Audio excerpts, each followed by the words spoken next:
What's going on, guys? Sorry, I'm chilling. Welcome back to another video. We're going to Alex right now to do some more powder coating. And I don't really want to be on my GoPro while I'm driving, so I'll see you guys in a little bit. All I have to drive right now is my detailing van because I actually sold my other two cars and my truck's off the road, so I've been whipping this thing everywhere.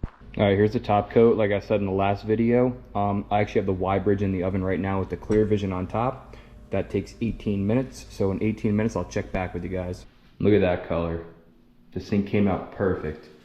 Like, the quality's good, but the color's spot on from what I could see. I won't know until I hold it up to the truck, but either way, even if it's not spot on, it's really close. I think it looks awesome. So I'm gonna powder coat the rest. They take about 18 minutes in the oven each time, so it's gonna be a little lengthy process, but I'll show you guys when I'm done. All right, here's the completed products. These have been sitting for a couple of days, so they're all good now. Let me lift that. Pretty heavy. But yeah, you can see that a little dusty now because they've been sitting, but check out that color. I'm so excited to get this stuff on there. But in bigger news, let me gently set this down. Careful. Careful. Okay. All right, so in bigger news, let me show you what I got going on over here. So I didn't film this part because it's pretty, I mean, I wouldn't say it's pretty self-explanatory, but there's plenty of other videos, and if you're looking, you can kind of put two and two together. I removed the Y bridge and all the intercooler piping off the truck so I can get to the turbo right there. If you guys are curious, I'll just run you through it real quick. So you're gonna have these 8mm bolts holding down this part of the Y bridge on either side in the back. Let's see, right there and right there. And then you're just gonna have a few connectors that are connected in there. You'll see them as you're pulling them off. That's gonna get that plastic part off. Like I said, you know, you'll see it as you're going along. It's pretty much just all 8, 10, and 11mm bolts. You can see how crusty this thing was. You can even see in there, probably not. Let's see if you can see the other side.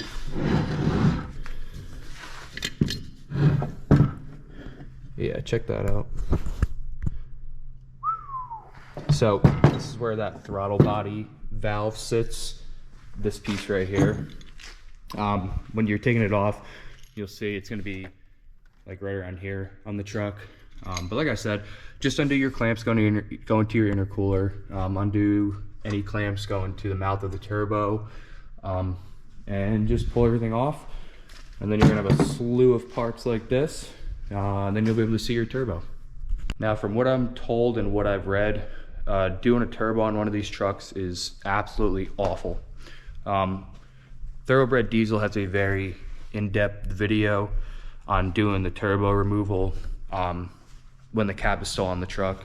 I'm not pulling the cab because it's a pain also to pull the cab, so I'm going to try to do it without pulling the cab.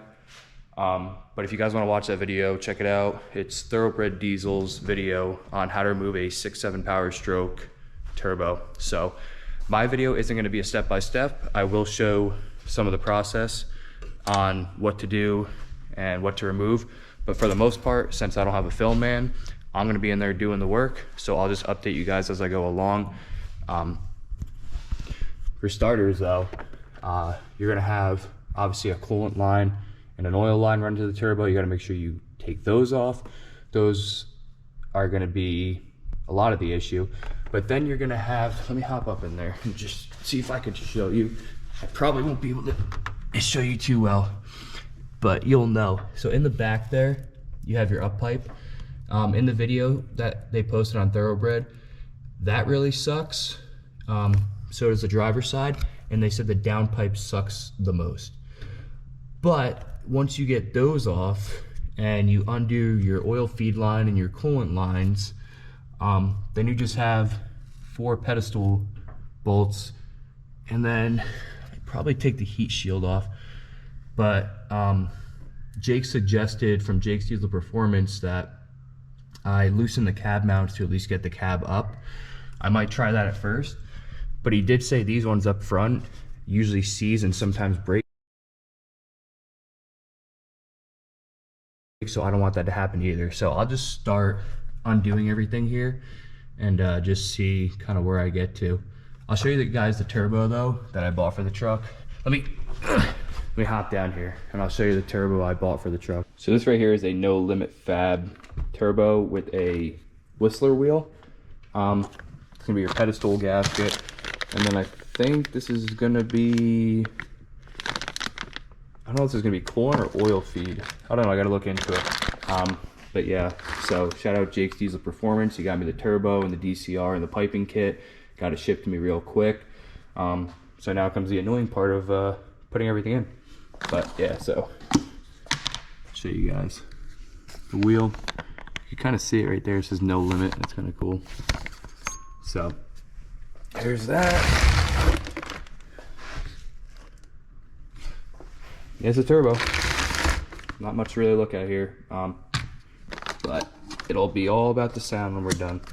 All about the sound. So I'm gonna start tearing into that.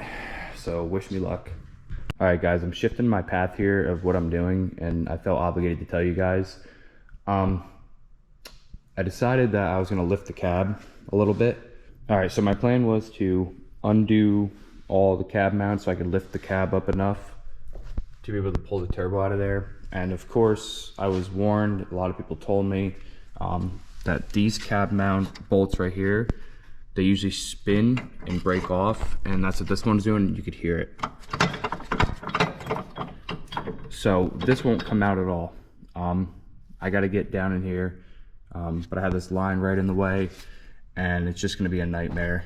And when I go to do the DCR, you could see how close it is to the front fan and the shroud and everything. And I remember when I did it on my other truck, it was terrible to do with all this on. So I decided to just pull the whole front of the truck off, radiator, the condenser, obviously the bumper, everything like that. But so far, everything about this has sucked. I don't want to sit here and narrate and show you guys every little step. But basically, to give you guys an understanding, I'm removing the front radiator, secondary radiator, the condenser and the cooler. This way I can get to the front of the engine for the DCR, but also so I can get in there to cut out those speed nuts that are spinning for the cab mounts. Because without getting them cut or moved, I can't get the cab up and I can't get the old ones out. So a little bump in the road.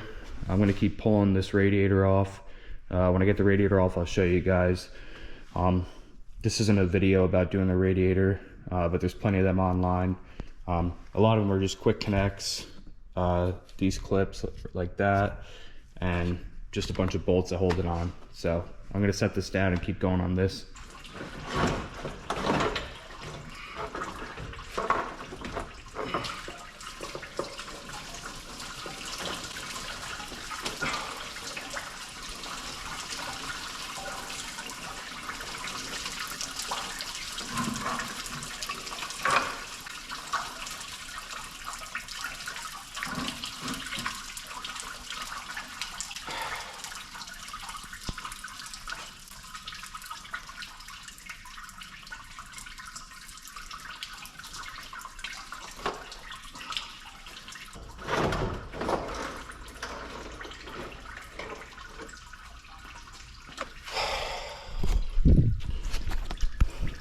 Well, this is how the whole project's been going.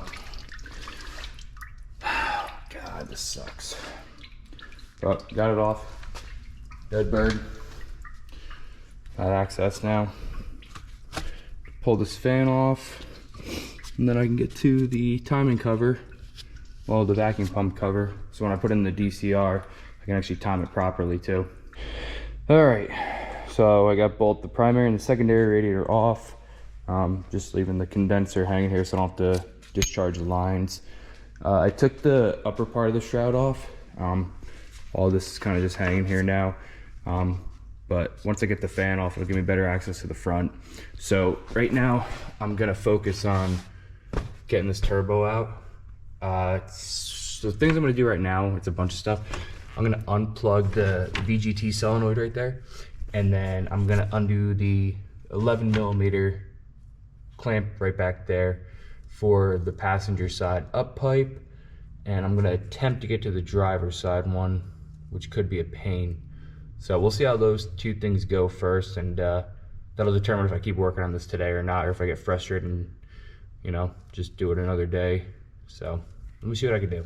All right, so this is probably gonna about do it for the progress tonight. I unplugged the VGT solenoid and I got the heat shield off the turbo, and I tried to get that clamp off back there, but the clearance between the turbo and the cowl is just not enough.